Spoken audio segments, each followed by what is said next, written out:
Bonjour à tous, aujourd'hui au programme le Mick Poulet maison, donc bien sûr beaucoup mieux que chez McDo. L'adversaire aujourd'hui c'est ça, le Mac Poulet, on l'ouvre, on a l'impression qu'il a vomi dans la boîte, on sort le burger, le pain est très caoutchouteux, genre éponge. Ça coûte 7$ à Montréal, la sauce est sur une moitié, le poulet est froid. Si c'était à 3$, ok je comprends, mais à 7$, c'est vraiment incroyable. Le burger qui a été fabriqué avec vraiment zéro amour, on le remet dans son cercueil.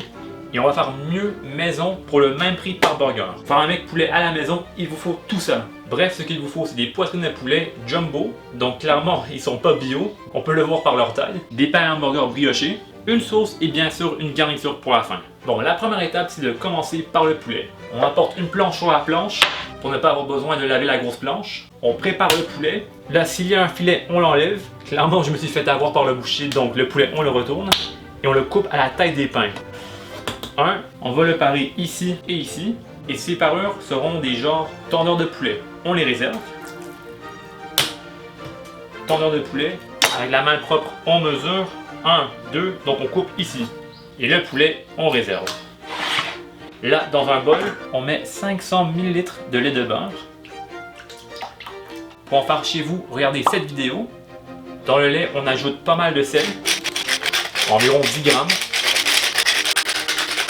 Je commence à avoir mal au poignet, donc ça devrait être assez. Et dans le lait de beurre, on met le poulet. On masse en masse. En même temps, on mélange le sel dans le lait de beurre. Et là, on va le mettre au frais pour au moins 1 heure. Et ça va rendre la chair de la poitrine encore plus tendre. Pendant l'heure d'attente, on passe à la sauce. Pour les vétérans de la chaîne, vous la connaissez. Pour les nouveaux, voilà une sauce rapido presto. On prend un œuf, une bonne cuillère de moutarde de Dijon, comme celle-ci.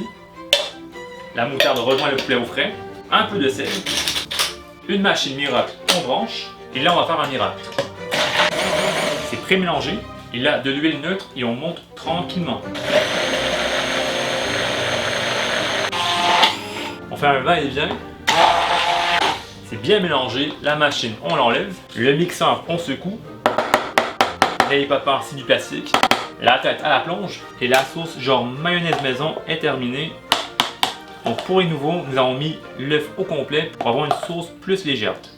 Et un détail très important, il vous faut un récipient de la même taille de la machine, sinon ça ne marche pas. Et la sauce rejoint le poulet au frais. Une nouvelle planche sur la planche. J'ai choisi un chou rouge. On va le décapiter un peu. Et là on coupe le chou en fines tranches. Le plus fin possible, sans se couper les doigts. Donc voilà, c'est le doigt du milieu qui guide la lame. Non pas l'ongle, mais juste ici. Donc c'est l'os qui guide le couteau. Et bien sûr, les autres doigts sont en arrière, on les protège. Arrivé à la fin, on tourne, rotation et on hache. Toujours en guidant le couteau avec l'os du doigt. Et voilà. Le tout, on le coupe en deux et on le transporte dans un bol. Pour assouplir le chou coupé, on ajoute vinaigre de cidre de pomme, un filet, jus de cornichon, la même quantité. Notre sauce maison, une bonne cuillère, peut-être 2. Et là, avec une pince, on mélange. Et le jus, la mayo et le vinaigre vont tout rendre très souple, très joli. Bref, ça sera incroyable. Et en bonus, si vous voulez des sandwichs un peu plus sucrés salés, sirop d'érable ou miel, un petit filet. Et on mélange. On s'assure que tout est recouvert. Et là, on le laisse détendre au frais pendant au moins 30 minutes. La mayo de tantôt revient, elle est un peu fade à mon goût. On va la transformer en mayo épicée. Bien sûr, c'est à votre goût. On met 20 ml. La cuillère de tantôt revient et on mélange. C'est bien mélangé, une sauce très jolie. La mayo épicée maison retourne au frais. Bon, on a presque fini. Dans une poêle assez haut, on met beaucoup d'huile. On cherche environ 2 cm de profondeur. Juste assez pour noyer le poulet. Comme ça. Et on réserve l'huile pour tantôt.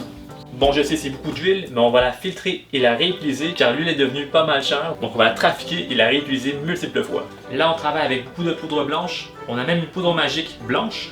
Par contre celle-ci on le mange et on ne le met pas dans le nez.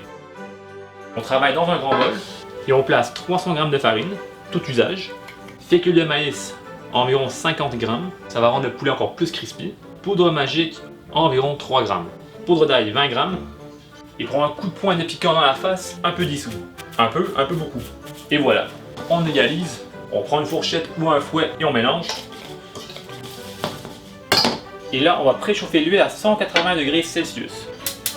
Bien sûr, il vous faut un thermomètre. Soit comme ceci, comme ça, mais surtout pas comme ça. Les mains sont propres, on va les salir. Par contre, voilà comment on opère. Poulet, farine, plaque. On prend un morceau avec la main droite, on le met dans la farine, on recouvre très bien, on écrase, on couvre chaque côté, on le remet dans le lait de beurre, le poulet retourne dans la farine, on écrase très fort, on secoue le poulet dans la plaque. Et on continue. Dans la farine, on trempe et on réserve. Donc vraiment, on écrase très fort. Et regardez-moi ça, toutes ces imperfections à la fin sont encore plus croustillantes que chez McDo. Pas de produits chimiques, ça sera vraiment incroyable. L'huile est chaude, est à 180 degrés Celsius. Le poulet arrive. Là, on travaille une poitrine à la fois. On travaille poitrine par poitrine car on ne veut pas que l'huile descende trop rapidement de température. Là, on attend 2 minutes. Après 2 minutes, on retourne. Et là encore 2 minutes. Et toujours on surveille l'huile, là à 190, on la baisse, car on cherche toujours 180 degrés Celsius. Le poulet est prêt, on le sort. Deuxième poulet. Et encore 2 minutes. On tourne. Et encore 2 minutes. Allez hop. Après 2 minutes, encore une fois, on retourne. Et là on attend 1 minute, on retourne 1 minute et c'est prêt. Avec l'araignée, on le récupère. Allez hop, le troisième. On le sauve. Et on va à la pêche au poulet frit. Et l'huile, on éteint. En effet, on voit que c'est du poulet jumbo extra croustillant. Et enfin, on passe au montage. On va pouvoir manger dans pas long. Pour le montage, les pains, on les coupe en deux. On les ouvre. Tartinade un peu partout. On coupe un pickle bien juteux en tranches. Et le pickle tranché sur les bases. On recouvre tout, pas comme chez McDo. Et voilà, c'est parfait. Le poulet par-dessus. Chou par-dessus. Et les chapeaux, on sait quoi faire avec, encore par-dessus. Et juste pour vous montrer, le poulet, on le coupe en deux. Cuit parfaitement et encore un peu juteux. Donc voilà les burgers poulet frit maison, mieux que McDo. Bien sûr, on peut les faire plus petits si on veut, mais quand on est chez soi, on peut faire des grosses portions si on veut. Donc avant de vous laisser, voilà un burger à 7$ et notre burger à 7$. Vraiment, c'est incomparable, 3 fois le volume. Ceci étant dit, ding ding. Maître d'hôtel, les burgers épicés au poulet frit sont prêts et merci à vous qui me suivez au McDo et par ailleurs, salut, bye.